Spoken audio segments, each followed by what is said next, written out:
It's been called a reshuffle, but in truth, it looked more like a pointless game of musical chairs.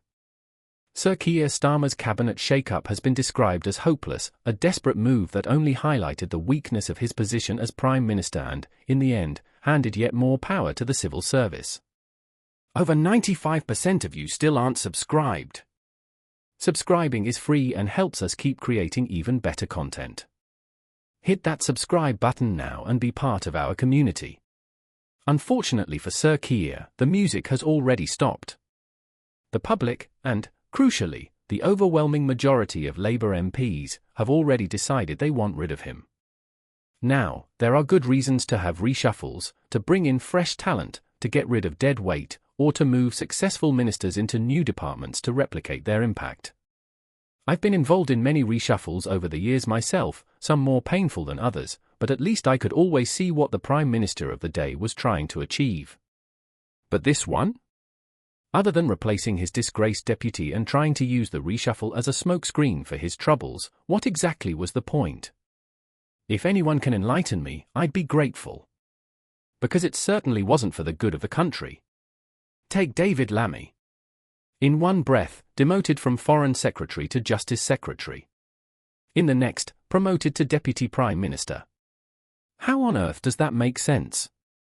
If he was doing such a great job as Foreign Secretary, spoiler alert, he wasn't, then why not let him carry on? Perhaps Starmer simply wanted someone of Angela Rayner's caliber, and Lammy's notorious performance on Mastermind somehow marked him out as the perfect successor. And there's another problem with this reshuffle, the sheer waste of time. Ministers need at least a year just to understand their brief, meeting stakeholders, experts, civil servants, and learning the issues. Their most productive period comes in their second year. But when you shift an entire group of ministers out after just 12 months, you render them ineffective and leave the civil service in charge of running the government. I know this from experience. When I was Secretary of State for the Department of Work and Pensions, I had 100,000 staff, 750 job centres, all the benefits and pension schemes, and a budget of £200 billion supporting 20 million people.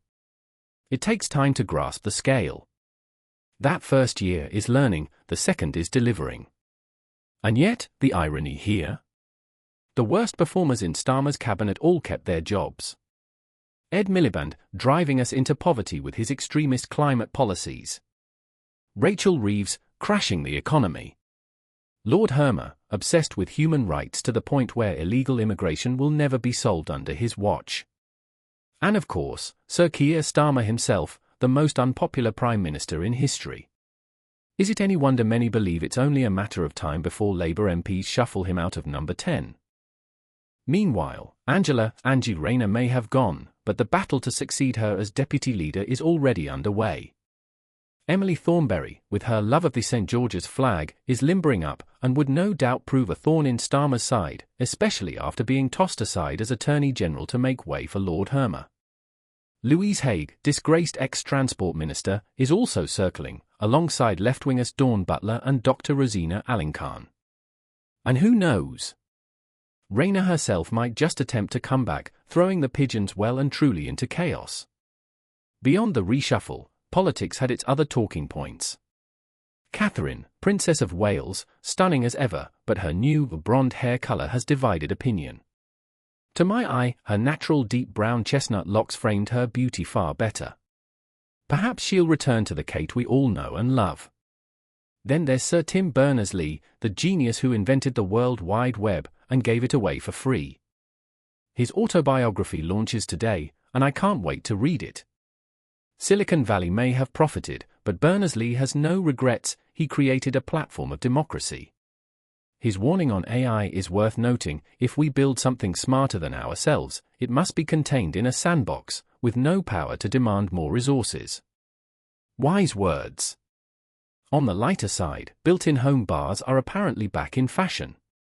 With hospitality on its knees thanks to soaring costs, perhaps driven by Rachel Reeves' tax grabs, staying in has become the new going out. For me, it's no hardship. I've always loved mixing a cocktail behind my own mirrored bar at home. Elsewhere, political fireworks are guaranteed. Nigel Farage has welcomed Nadine Dorries into Reform UK. But everyone knows Nadine is obsessed with Boris Johnson.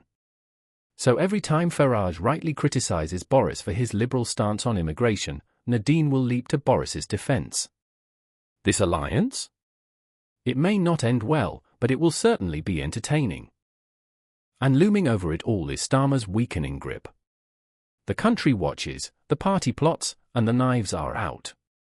And so, as the dust settles from this chaotic reshuffle, one question remains: how long can Sir Keir Starmer really survive? His cabinet looks weaker, the civil service stronger, and his party hungrier than ever for a change at the very top. The public have made up their minds. Many Labour MPs have too. The knives are out, and the clock is ticking. Is this the beginning of the end for Starmer's premiership, or can he somehow cling on a little longer? Tell me what you think in the comments below, and don't forget, subscribing is free, and it means you'll never miss the next twist in this unfolding political drama.